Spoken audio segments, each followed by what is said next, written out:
Bonjour et bienvenue sur la chaîne YouTube Perce-Pied Conseil. Aujourd'hui, je vais vous partager un nouveau tips, le tips numéro 137, qui est en fait le fruit d'une réflexion que j'ai eue avec un manager. Et on va faire un petit peu de calcul arithmétique. Ce manager, eh bien, il disait, en saison, je n'ai pas le temps de voir les collaborateurs pour faire des rendez-vous de suivi d'objectifs en one-to-one. Je n'ai pas le temps de faire des réunions. Voilà. Et donc, on fait les briefings et les gens connaissent leur métier. OK, c'est une façon de le voir. Et je lui ai proposé un raisonnement en disant, on va imaginer que dans un mois, il y a environ 23 jours ouvrés.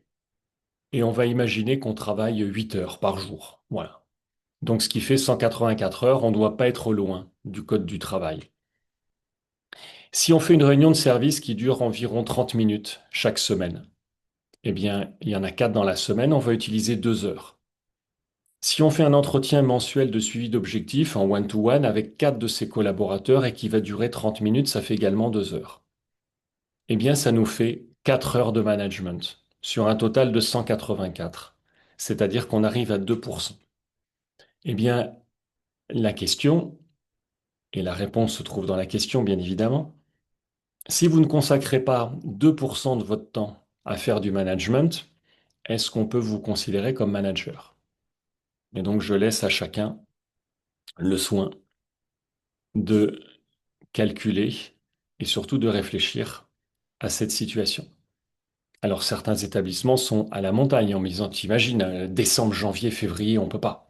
D'autres établissements sont sur la côte. Tu imagines, juillet, août, on peut pas. Voilà. Et en fait, bah, j'ai beaucoup de clients qui le font. Et c'est parce qu'ils le font que ce sont souvent les meilleurs hôtels du marché.